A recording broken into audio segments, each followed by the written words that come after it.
Bora, moçada, vamos continuar trabalhando, né? Horrores aqui para que a gente, né, possa cercar tudo que nos interessa, tá bom? Então, vamos lá, vou compartilhar aqui com vocês, né, uma telinha. Tá. Cadê? Aqui. Galera, já avisando, essa questão de número 3, não é que vai trabalhar com algo que eu ainda não vou falar, mas o que nessa questão apareceu, já apareceu muitas outras vezes em outras questões, tá bom? Além do mais, essa mesma estrutura que vocês estão vendo aqui, né, que é o TCDD, ela já apareceu, essa mesma estrutura, já apareceu em outra questãozinha do Enem, tá bom? Trabalhando algo muito parecido. Então, fiquem muito atentos, porque essa questão de número 3 ela é muito importante para a gente. Então, vamos lá, trabalhando o que a gente, claro, sabe fazer de melhor. Questão 3. Vários materiais, quando queimados, podem levar à formação de dioxinas, um composto do grupo dos organoclorados, que é esse trem horroroso aí de baixo. Mesmo quando a queima ocorre em incineradores, há liberação de substâncias derivadas da dioxina no meio ambiente. Tais compostos são produzidos em baixas concentrações, como resíduos da queima de matéria orgânica, em presença, claro, de produtos que contenham cloro, né?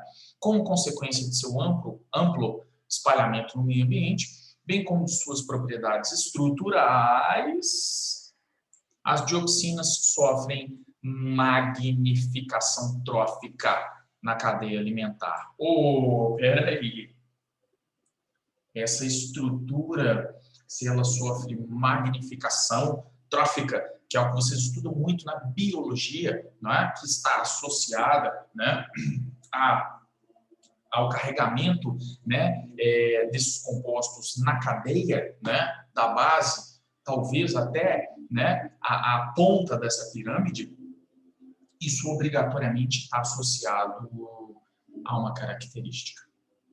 E isso já caiu muitas vezes em muitas questões. Gente, só há possibilidade da magnificação trófica acontecer, claro, se aquele composto, não é, obrigatoriamente for um composto com características apolares. Por que apolar, Cris? Porque se você ingerir um composto que for muito polar, solúvel na água, você, portanto, vai excretá-lo com muita facilidade. Ele não se acumula, ele vai ser excretado, urina, fezes, né? Transpiração. Né? A água é um excelente solvente para compostos polares. E se eu tiver esses compostos no meu organismo, ao se dissolverem nela, eles, né, vão ser eliminados.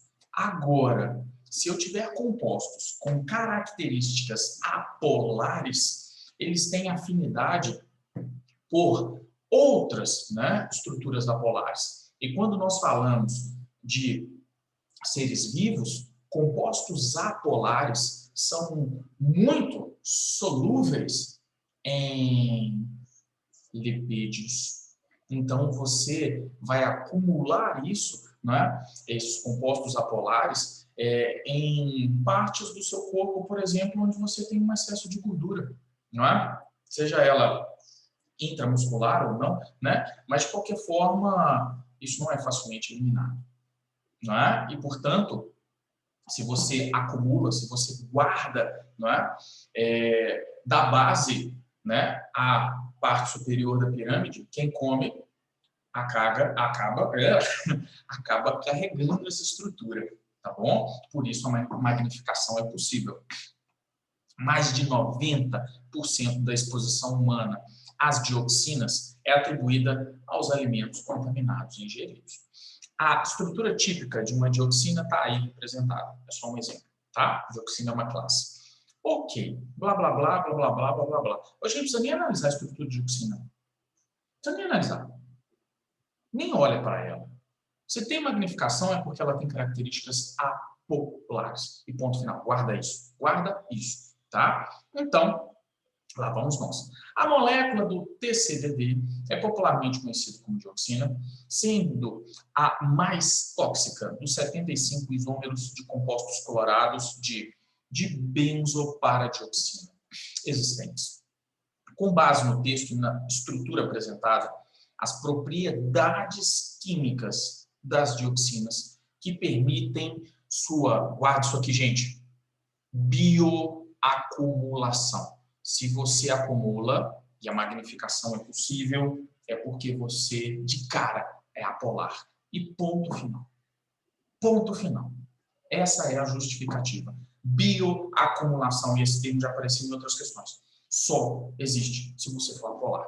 E aí você acumula. Você não excreta. Tá bom? Está relacionado ao seu caráter básico. Não tem nada a ver com ser nem ácido, nem básico. Então, corta A, corta B. Tem nada a ver com isso. Nada a ver com isso. Não tem nada a ver com o fato de você ser um agente redutor, um agente oxidante. Isso não te interessa. Te interessa a sua afinidade ou não por lipídios. Então, nesse caso, eu obrigatoriamente tenho que ser lipofílico, pois a eliminação dos materiais lipossolúveis é mais lenta, não é? Do que a dos hidrossolúveis. Claro, e sempre será. Tá bom? Hidrofílico não seria, porque se tivesse afinidade com a água, eu excretaria numa boa e ele não subiria, né, na pirâmide sofrendo magnificação. De cara, letra D é uma resposta. E isso vai ser resposta de muitas outras questões. Ok? Bioacumulação está relacionado à apolaridade. Então percebam as miudezas da prova do Enem. É uma questão linda. Absolutamente linda. Tá bom? Aqui, galera, eu não precisaria ler o texto. Não precisaria, né? Se eu tivesse lido o comando aqui com vocês, claro que ali eu destrinchei, né? A questão. Mas se eu tivesse lido o comando e de cara tivesse visto essa palavrinha bioacumulação, tem que ser lipofílico. Acabou, né? E aí no Enem eu resolveria uma questão em menos de 3 minutos. Claro que esse tipo de estratégia, ela demanda muito treinamento, tá? Mas é possível reduzir o tempo de resolução em muitas questões. Claro que não em todas, né, gente? Mas essa, pelo tempo, ela me permitiria. Beleza? Então, vamos treinar para que a gente fique, né, craque nesse esquema. Ó, essa questão de número 4, está faltando aqui a estrutura, tá, da curcumina. Ele pede função orgânica, mas eu estou sem a estruturinha aqui, tá bom? Depois eu coloco. Então, vamos para a questão de número 5. Gente, vou fazer a questão de número 5 como eu gostaria que vocês a fizessem, tá? Olha aqui, ó. Vou desenhar. Então, vem cá. Comando. Para que se consiga atrair um maior número de abelhas para uma determinada região, a molécula que deve estar presente em alta concentração no produto a ser utilizado é. Então, ele me pede para escolher uma das 5 moléculas. Claro que, portanto, eu vou precisar do texto para que as características dessas moléculas sejam apresentadas. E aí lá vamos nós. Bateu o olho no texto. Vocês estão vendo que o texto é grande. Extraiam dele, né, todas as informações que você vai julgar necessárias. E se eu não precisar? Se você não precisar, o problema é seu, né? Você pelo menos está destacando. Então, vamos lá. O citral. Isso aqui vai aparecer em muitas outras questõezinhas, tá? Questões nas quais, nós temos aqui, ó, contextualização sobre feromônios. Nós temos muitas questões sobre feromônios, tá? No Enem. E a maioria delas, não todas, mas a maioria delas vai trabalhar com isomeria, principalmente a geométrica, tá bom? Que é a isomeria ali que nós conhecemos como isomeria cis-trans, tá? Então, vocês vão perceber que isso vai se repetir, tá bom? Então, vamos lá.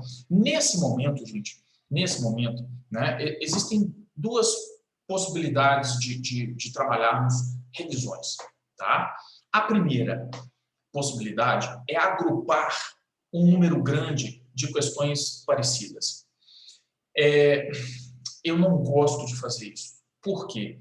Porque me torna mecânico demais, né? E depois, se nós mudarmos de ênfase, pode ser que eu esqueça de algumas coisas que foram trabalhadas. A segunda possibilidade é fazer como a gente está fazendo, né? Que é hora pegar uma questãozinha que trabalha isomeria, ora pegar uma questãozinha que trabalha propriedades, ora reações orgânicas e por aí vai, que é como eu vou fazer. Porque isso me permite trabalhar muita coisa durante todo o nosso treinamento e fazer com que isso vá ali se fixando, tá bom? Como eu disse, a gente tem muitas questões sobre feromônios e trabalhando isomeria. Se eu pegasse todas as questões de isomeria, resolvesse todas de uma vez só, e depois passasse ali, né, por exemplo, para questões de propriedades, a gente teria um tanto de questões de propriedades, mas a isomeria já teria sido esquecida. Então, não é isso que eu quero fazer, tá? Então, nós vamos sempre embolar, muitas vezes, muitos conteúdos. Revisão se faz assim, tá bom? Então, o citral, substância de odor fortemente cítrico, é obtido a partir de algumas plantas, né? Como capim-limão, cujo óleo essencial possui aproximadamente 80% em massa da substância. Tá. Uma das suas aplicações é na fabricação de produtos que atraem abelhas, especialmente do gênero Apis, pois seu cheiro é semelhante a um dos feromônios liberados por elas. Gente, existem vários tipos de feromônios, né? Feromônios de defesa, feromônios sexuais, feromônios de trilha, né? Eu vou eliminando algumas estruturinhas ali e eu vou marcando um caminho, né? As formiguinhas fazem isso, por exemplo, né? Você sempre vê uma trilha muito característica. Então, existem vários tipos de feromônios, tá bom? Sua fórmula molecular é C10H16O, com uma cadeia alifática de 8 carbonos, 2 insaturações, nos carbonos 2 e 6, e 2 grupos metila, nos carbonos 3 e 7. O citral possui 2 isômeros geométricos, sendo o trans, o que mais contribui para o forte odor, o cheiro característico. Para que se consiga atrair o maior número de abelhas, a minha estrutura tem que atender essencialmente a essas características. Vamos lá. Fórmula C10H16O. Cadeia alifática, 2 duplas, ou triplas, né? Não sei, tem que analisar as estruturas, e 2 grupos metilo, e tem que ser trans. Porra, Cris, são 5 informações que eu tenho. Olha as estruturas. Opa, olha as estruturinhas. Né? Só tem dupla aqui, não tem tripla. Pergunta, qual dessas 5 informações eu não vou usar nem a pau? Gente, você tem 5 estruturas. Você quer, nessas 5 estruturas, contar carbono, hidrogênio e oxigênio em cada uma delas? Você quer fazer isso? Contar C, H e O? Eu acho que vai dar um trabalhinho bom. E vai gastar muito tempo. Então, C10H16O, eu não vou usar. Ah, Cris, eu não vou usar. Se eu precisar dessa fórmula C10H16O para eliminar 2 alternativas, aí eu conto. Caso contrário, não vou contar, não. Nem eu, nem você. Outra coisa. Uma cadeia alifática. O que é uma cadeia alifática? Uma cadeia alifática é uma cadeia que não é aromática. Então, se eu não tenho, né, nenhum anel aromático na minha composição, eu sou alifático. Em alguma dessas estruturas tem anel aromático? Não, nenhuma delas. Então, isso aqui não serve para nada. Acabou. Então, eu preciso das 2 duplas, nos carbonos 2 e 6, do grupo metil, nos carbonos 3 e 7, e tem que ser trans. Essencialmente, eu só vou usar isso. E aí, o que nós vamos fazer? De cara, gente, se eu tenho que identificar a posição, eu tenho que contar minha estrutura, né? Então, vamos lá, aqui, ó. A gente começa do carbono funcional. Todos aqui são aldeídos, né? Então, aqui, ó, carbono 1 é o carbono da minha função. Eu vou começar pela letra A. Não sei se é a resposta, tá? Mas o carbono, aqui, ó, carbono 1, obrigatoriamente, é o carbono da minha função, né? E aí, tá aqui, legal. Vamos lá. Eu tenho que ter metil. Peraí, eu tenho que ter dupla nos carbonos 2 e 6. Então, vamos lá, aqui, ó. Carbono 2 e 6. Carbono 1, no 2 tem dupla. 3, 4, 5, 6 tem dupla. Legal. Carbono 1, carbono 2 tem dupla. 3, 4, 5 tem dupla. Tem que ser o 2 e o 6. Então, já vamos apagar essa letra B, D, que não pode ser resposta. Carbono 1, carbono 2 tem dupla. 3, 4, 5, 6. É uma possível resposta. Carbono 1, carbono 2, 3, 4, 5 tem dupla. Não pode. Nem D, nem E. Por causa da posição das duplas. Agora vamos aqui, ó. 1, 2, 3, 4, 5, 6. Legal. Temos 3 possibilidades de resposta. Letra A, B e C. Então, uma delas, claro, vai ser a resposta para a gente. Quanto à dupla, tá legal. Agora eu vou usar aqui o amarelinho. Vamos para os grupos metil. Tem que ter metil no 3, metil no 7. Metil ou metila é a mesma coisa, tá? Então, vamos lá. Metil no 3 e no 7. Carbono 1, carbono 2, carbono 3, 4, 5, 6, 7. A letra A pode ser. Carbono 1, carbono 2. Opa, metil no 2, ó. Tem que ser no 3 ou no 7. Tchau. Carbono 1, 2, 3, 4, 5, 6, 7. Ou é letra A ou é letra C. E aí? Vamos usar a próxima informação.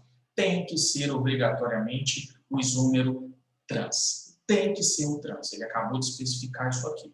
Então, como é que nós vamos fazer? Para que a isomeria cis-trans venha a existir, galera, eu não posso esquecer da exigência clássica. Eu preciso. Aqui, nós vamos falar de isomeria cis-trans em compostos de cadeia aberta, tá bom? Eu preciso, obrigatoriamente, de uma dupla entre carbonos. Tem que ser dupla, tá? Não pode ser tripla, não pode ser simples. Ok? E eu preciso que os grupos ligados em um mesmo carbono sejam diferentes. O A tem que ser diferente do B. O A tem que ser diferente do B. E, deixa eu apagar isso aqui, senão confunde. E o X tem que ser diferente do Y. X tem que ser diferente do Y. Então, a exigência é essa, que eu tenha um centro rígido, que nesse caso vai ser caracterizado pela dupla, e que em cada um dos carbonos da dupla, os grupos sejam diferentes. Percebam que o A tem que ser diferente do B, e percebam que o X tem que ser diferente do Y. Ô, Cris, oi, o A pode ser igual ao X? Pode. Não pode ser igual no mesmo carbono, mas pode ser igual em carbonos diferentes. E quando você vai determinar se o isômero é o cis ou o trans, o que você tem que analisar? Você tem que analisar uma questão de prioridade, né? Que é dada por números atômicos e outras, né, características mais trabalhosas. A gente pode associar aqui, sem medo de errar, em relação à massa. Então, se você tiver, aqui ó, presta atenção, se você tiver nos carbonos, né, da dupla, e aí eu tenho que olhar os dois ao mesmo tempo. Se os grupos de menor massa estiverem próximos, se o A e o X, que são os de menor massa, eles estiverem próximos, você vai dizer ali que o seu isômero é um isômero cis. Se os grupinhos de menor massa estiverem próximos. Se por um acaso, né, os grupos de menor massa, né, por exemplo, forem A e Y, estiverem em lados opostos, né, você vai dizer que o seu isômero é o trans. Então, nós vamos ter que analisar isso aqui. Vamos para a questão, vamos para as estruturas. Ou é A ou é C, ok? Gente, vocês estão percebendo aqui, né, aqui, ó, nessa duplinha, que esse grupinho é igual a esse, certo? Os dois são os dois CH3. Da mesma forma, na letra C, esse carboninho e esse aqui são iguais. São 2 CH3. São. O que isso quer dizer? Que eu tenho duas duplas, né? Eu tenho duas duplas. Eu tenho a dupla, né? Aqui, ó, à direita e a dupla à esquerda.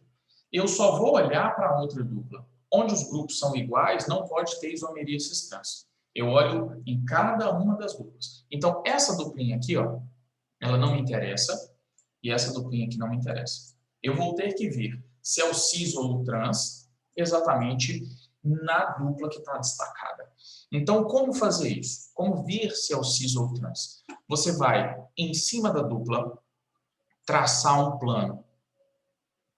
Você vai traçar um plano em cima da dupla. Eu estou em cima da dupla, tá vendo? Em cima da dupla. Vou traçar um plano. Em cima da dupla. Um plano horizontal sobre ela. Agora, você vai analisar a massa dos grupos ligados. E aí, presta atenção aqui, ó. O grupinho de menor massa, ligado nesse carbono aqui amarelo, esse grupinho roxo, que é o grupinho CH3. Ele é o de menor massa, porque o outro é esse grupão aqui, ó. Né? Então, o de menor massa é o grupinho de baixo. E no carbono azulzinho, que é o carbono da direita na dupla, o grupo de menor massa é um hidrogênio. Tem um hidrogênio aqui, gente. Forma de linhas. Ele está ali. Ele só não está representado, mas ele está ali. Então, entre o Hzinho e esse pedaço de baixo, quem tem menor massa é o hidrogênio.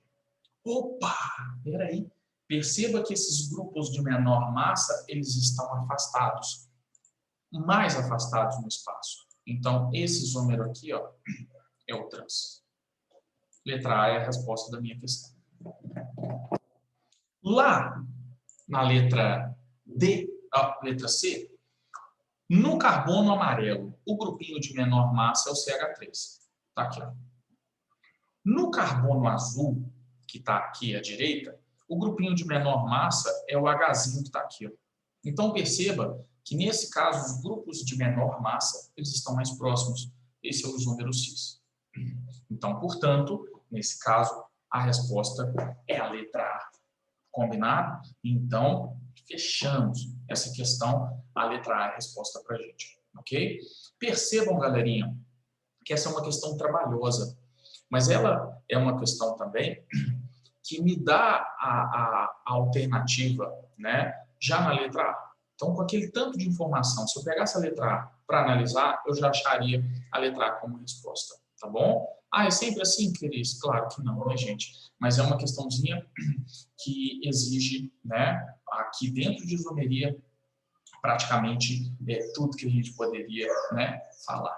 Beleza? Então, até as próximas questões, onde vamos, claro, continuar trabalhando tudo isso. E reforçando sempre, né, a necessidade da gente, caso encontre nessas revisões, nessas aulas, algum ponto que a gente não lembre, algum ponto que a gente não entenda, a gente obrigatoriamente, né, tem que buscar esse reforço e não deixar, né, carregar até a prova essas dificuldades, tá? Essa deficiência, beleza? Então, até o próximo videozinho. Valeu, galerinha. Tchau, tchau.